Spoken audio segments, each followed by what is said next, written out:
उसको ब्रीच नहीं किया। अब एक महीने पहले चुनाव कल के दिन आप उसी की टेक्निकलिटी में एक और जाएंगे कि चुनाव की उद्घोषणा होने के बाद, यानी अगर राव साहब आज कर दें कि साहब हम 15 मई 2014 में लोकसभा चुनाव करेंगे, यानी उद्घोषणा हो गई। नहीं, नोटिफिकेशन की बात ठीक है, नहीं अभी नहीं, ये तो देखिए ऐसा है ना, ये तो पोंछा पकड़ के कला पकड़ने की बात है। शुरुआत हुई थी 72 घंटे से, 72 घंटे से पहुंच गए 40 दिन, 40 दिन से पहुंचेंगे 365 दिन, और उसके बाद में होगा जिस दिन नई सरकार अपना शपथ लेगी उसी दिन कहेगी आज से ठीक 7-5 साल बाद चुनाव होंगे और आज से अधिसूचना लागू होती है।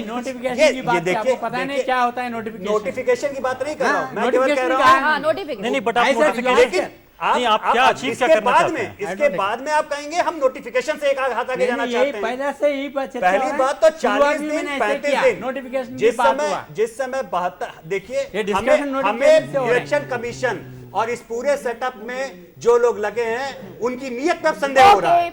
उनकी नियत पे संदेह हो रहा है क्योंकि एक दिन 72 घंटे 45 दिन 365 दिन। ठीक है, हो गया। हाँ, एग्जिट पोल की जहां तक बात है, वहां मीडिया अपने ओपिनियन नहीं रखती है, मीडिया पब्लिक के ओपिनियन रखती है। और पब्लिक को हक है कि वो बताए कि हम किसे चाहते हैं। और राजनेताओं की पोल खुलती है, वो इसलिए डरते हैं कि ये आंकड़े ना आए।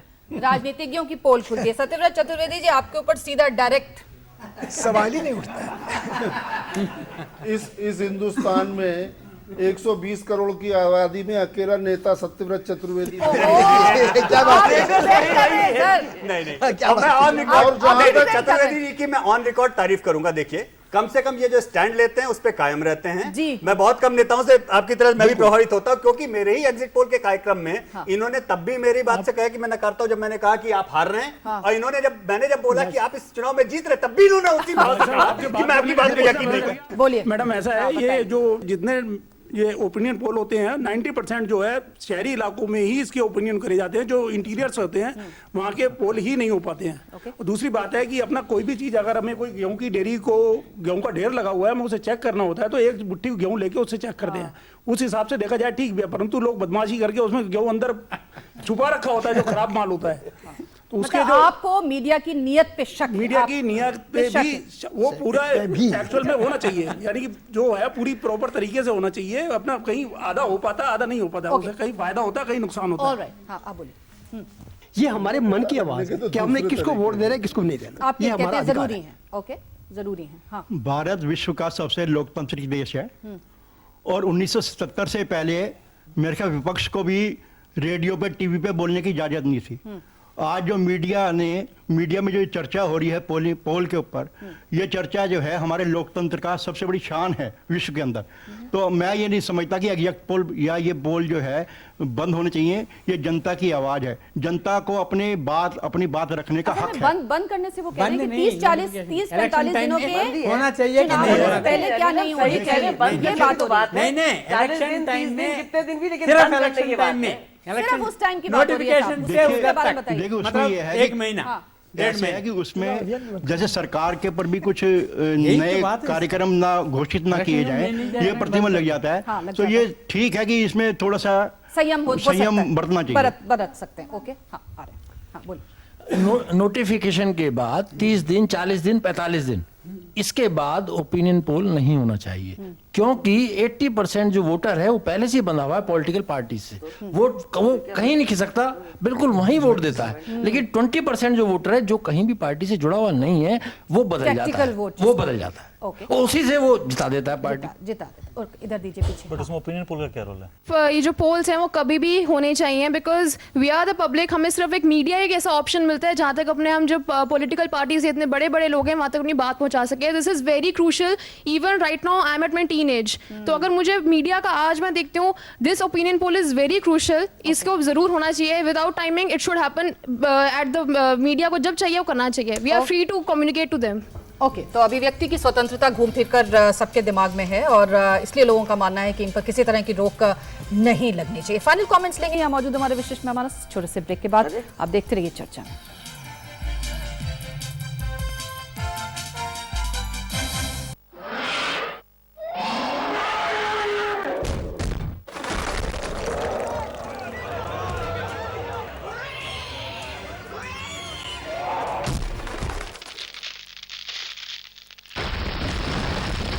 सीमेंट, सस्ता नहीं सबसे अच्छा। नमस्कार प्रधान जी। नमस्कार। ग्राम सभा के कुछ सदस्य आए हैं। महात्मा गांधी राष्ट्रीय रोजगार गारंटी अधिनियम के तहत हुए कामकाज के खातों की जांच करना चाहते हैं। हाँ हाँ, क्यों नहीं। पंचायत के कामकाज का हिसाब मांगना ग्राम सभा का हक है। ग्राम सभा की मीटिंग के दौरान पंचायत द्वारा कराए गए कामों की गुणवत्ता पर चर्चा के साथ साथ हिसाब किताब की जांच और काम पर किए गए खर्चों की पुष्टि की जा सकती है। पंचायत द्वारा कराए जा रहे कार्यों में पारदर्शिता बनाए रखने के लिए सोशल ऑडिट बहुत जरूरी है। गांव का विकास, भारत का विकास। अरे क्या हुआ? अरे लकी ड्रॉ में मेरी $1 मिलियन की लॉटरी लगी है और सिर्फ 5,000 रुपए मांग रहे हैं पैसा ट्रांसफर करने के लिए। भाई तूने किसी कॉन्टेस्ट में भाग लिया था? नहीं तो समझ लो ये सब लोगों को ठगने का तरीका है, झूठा प्रलोभन। क्या? जी हाँ, इस तरह कुछ लोग आपके बैंक और क्रेडिट कार्ड के डिटेल्स लेकर उनका मिसयूज कर सकते हैं। जागो ग्राहक जागो।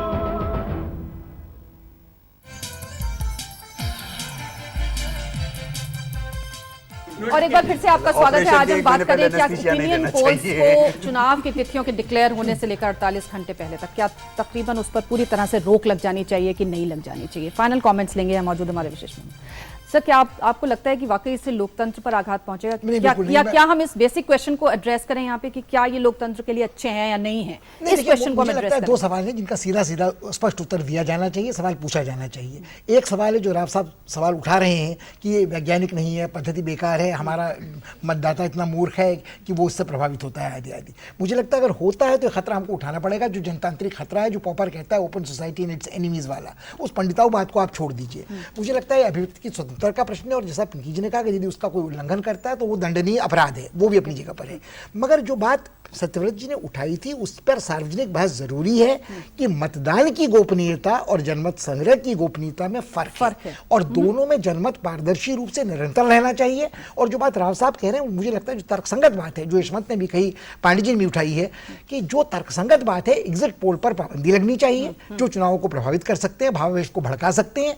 3-4 दिन तक की जो बंदिश है वो भी शायद विचारणीय है, मगर आप अधिघोषणा के साथ महीना भर तक चुनाव अभियान बंद कर दीजिए और फिर ये दोहरे मानदंड न अपनाइए कि इलेक्ट्रॉनिक मीडिया में नहीं होगा मगर प्रिंट मीडिया करता रहेगा। ये मुझे मूर्खता की बात लगती है। अविनाश जी, फाइनली जैसे लोग कह रहे हैं कहीं ना कहीं कभी-कभी मीडिया हाउसेस पर, मीडिया पर भी थोड़े एक शक की सुई आ जाती है कि साहब कितने फेयर हैं आप लोग, क्या वाकई अंदर तले कोई इस तरह का डील तो नहीं हो गया? ये लोगों, क्या आपको नहीं लगता कि इन शकों को भी कहीं ना कहीं हम लोगों को दूर करने की जरूरत है अगर हमें इस तरह की चीजों? देखिए, हर मीडिया हाउस इंक्लूडिंग हमारा मीडिया हाउस ये सर्वे करवाता है तो प्रतिष्ठित संस्थानों से जो इस प्रोफेशन के जाने माने लोग हैं उन्हीं से करवाया जाता है। सो जैसे देशमुख जी की कंपनी है या फिर एसी नीलसन है, अभी इंडिया में वो भी आ गए हैं, दूसरी एक ब्रिटिश कंपनी वो भी आई हुई जो इस साल सर्वे करने जा रही है। तो ऐसे बड़ी सारी कंपनियां जो सर्वे करती हैं और ये इस प्रोफेशन में इंक्लूडिंग देशमुख जी की कंपनी दुनिया भर में काम करते हैं। ऐसा नहीं कि सिर्फ हमारे यहाँ काम करते हैं, कोई भी न्यूज ऑर्गेनाइजेशन खुद नहीं ये काम करता,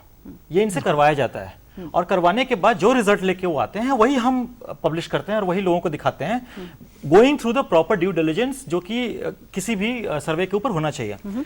कोई भी दुनिया में ऐसा सर्वे नहीं है जो 100% एक्यूरेट होता है। सही बात है। तो आपको जो व्यक्तिगत स्वतंत्रता है कि एक सर्वे से हमें निष्कर्ष लेके आए, हम कोई प्रोडक्ट लॉन्च करते हैं, हम यहाँ बैठे हुए हम इसके ऊपर एक सर्वे करते हैं कि प्रोग्राम की रेटिंग कितनी आएगी, basis the basic gut feel and the people that the way they are voicing their opinion. ठीक है, तो एक व्यक्तिगत स्वतंत्रता है, आई थिंक उसके ऊपर किसी तरह का इन छोटी बातों को लेके प्रश्न चिन्ह नहीं लगाना चाहिए। ठीक है, यशवंत देशमुख साहब, ये एक बात जो बेसिक लोग उठाते हैं वो ये कहते हैं कि साहब आपका सैंपल साइज छोटा है, हमारे यहाँ कॉन्स्टिट्यूएंसीज छोटी हैं, हम अमेरिका नहीं है, हमारे यहाँ बहुकोणीय मुकाबले होते हैं, बाइपोलर नहीं है, हम रूरल आबादी है, फिर हम पहुंचते कितने लोगों तक, ये सारी जो चीजें इनको क्या हम एड्रेस कर सकते हैं? बिल्कुल कर सकते हैं और कर रहे हैं। देखिए, आप ये भी देखेंगे कि पिछले 10 सालों में लगातार जो सर्वे विज्ञान है, जो सर्वे करने वाले लोग हैं, लगातार R&D कर रहे हैं, चीजें सुधार रहे हैं और बेहतर, हमारे प्रोजेक्शन ज्यादा बेहतर हो रहे हैं। लेकिन उसके बावजूद कई बार प्रोजेक्शन अगर गलत होते हैं तो उसका कारण हमारा first pass the post system है। मसलन 2004, अपने चतुर्वेदी जी बोला, 2004 में हमने प्रोजेक्शन दिया, इनके चैनल पे दिया कि एनडीए को 36% वोट मिलेगा, यूपीए को 35% मिलेगा, एनडीए को 36 मिला, यूपीए को 35 मिला। ओपिनियन पोल के विज्ञान के आधार पे हम 100% सही थे। लेकिन ये उलटबांसी इस इलेक्टोरल सिस्टम में होती है कि जिनको कई बार कम वोट मिलता है उनको सीटें ज्यादा मिल जाती हैं। तो ये जब उलटबांसियां कई बार होती हैं तो उसमें दिक्कत होती है सीटों के प्रोजेक्शन में। या जब स्वीप होता है तो आप कहते हैं कि इनकी पार्टी जीत रही है, साधारण बहुमत स्वीप हो गया तो वो 2/3 बहुमत पहुंच गया, तो उसमें ये दिक्कत होती है। लेकिन इसका मतलब ये नहीं है कि आपने ट्रेंड गलत चुने। रही बात, प्रामाणिकता होनी चाहिए। प्रेस काउंसिल ऑफ इंडिया ने गाइडलाइंस इशू की हैं प्रेस के लिए कि अगर आप opinion poll, exit poll publish कर रहे हैं तो आपको इन चीजों का जरूरी है। आप सैंपल साइज बताएंगे, मार्जिन ऑफ एरर बताएंगे, आप जो कंपनी कर रही है उसका ट्रैक रिकॉर्ड बताएंगे। चौथी बात, अगर मैं गलत होता हूं, देखिए मैं गलत होता हूं, मेरी क्रेडिबिलिटी मैं मीडिया में काम करता हूं, मैं जब इन सब लोगों के बीच में टीवी पे एग्जिट पोल में या प्री पोल में बोलता हूं कि हमारे ओपिनियन पोल के हिसाब से ये हो रहा है और वो गलत होगा, तो मेरी क्रेडिबिलिटी, मेरे प्रोफेशन को नुकसान होगा। और अंतिम बात, जिस जगह पे सत्यव्रत जी ने बात शुरू की थी कि should we be held accountable, देखिए ये इसका हिस्सा है पूरी चीजों का। मुझे याद है, बहुत पुरानी बात नहीं, इसके साक्षी हैं भाई साहब, पंजाब के ओपिनियन पोल के समय सत्यव्रत चतुर्वेदी जी के मुख्यमंत्री ने बाकायदा प्रेस कॉन्फ्रेंस करके, बाकायदा विज्ञापन निकाल के मेरे खिलाफ और इलेक्शन कमीशन को वो किया कि हमने गलत पोल किया है। कर्नाटक के चुनाव में पिंकी जी के मुख्यमंत्री ने वही काम किया, तो रिजल्ट सामने है, इनके मुख्यमंत्री हारे, उनके मुख्यमंत्री हारे। मुझे किसी से कोई शिकवा नहीं है, क्योंकि नेता ने काम अपने हिसाब से किया जो नेता को करना था। एक पत्रकार के नाते मेरा जो काम था वो मैंने किया, इसलिए मुझे किसी भी नेता से शिकायत नहीं। मुझे इलेक्शन कमीशन से शिकायत है, बिल्कुल मुझे इलेक्शन कमीशन से बहुत जबरदस्त शिकायत है और मैं हमेशा इसकी शिकायत करूंगा। ओके राहुल साहब, फाइनल कमेंट। सिर्फ ये बात है ना, इलेक्शन कमीशन ने कहा ना अभी मैंने कहा कि ओपिनियन पोल्स नहीं होना चाहिए। मैं सिर्फ यही कह रहा हूँ, ओपिनियन पोल्स जो है डेट ऑफ नोटिफिकेशन से लेकर मैंने कहा है, लेकिन इलेक्शन कमीशन ये नहीं कहा है। हाँ, इलेक्शन कमीशन ने यह कहा कि कम से कम 48 घंटे पोल होने का, 48 घंटे, क्योंकि वहाँ तो ना सुनिए ना, इलेक्ट्रॉनिक मीडिया में भी नहीं हो सकता है, और वैसे सुनिए, लेकिन प्रिंट मीडिया में आ सकता है, वो बंद करना चाहिए। 48 घंटे में कोई ओपिनियन पोल जो है ना बिल्कुल नहीं होना चाहिए। मैं अपना व्यू बताया कि नोटिफिकेशन से ज़्यादा दिन नहीं है, आप करिएगा ओपिनियन पोल्स और डिक्लेयर करिएगा, पहले ही कर दीजिए, क्या दिक्कत है।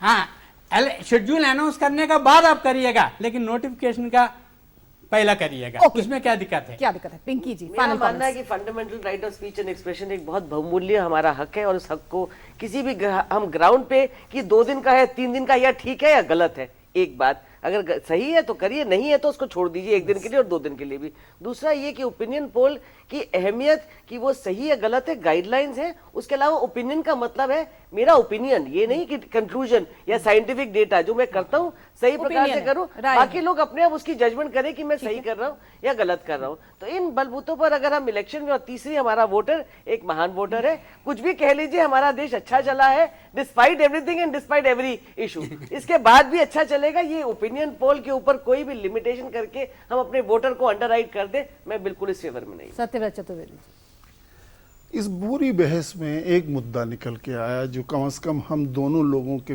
बीच में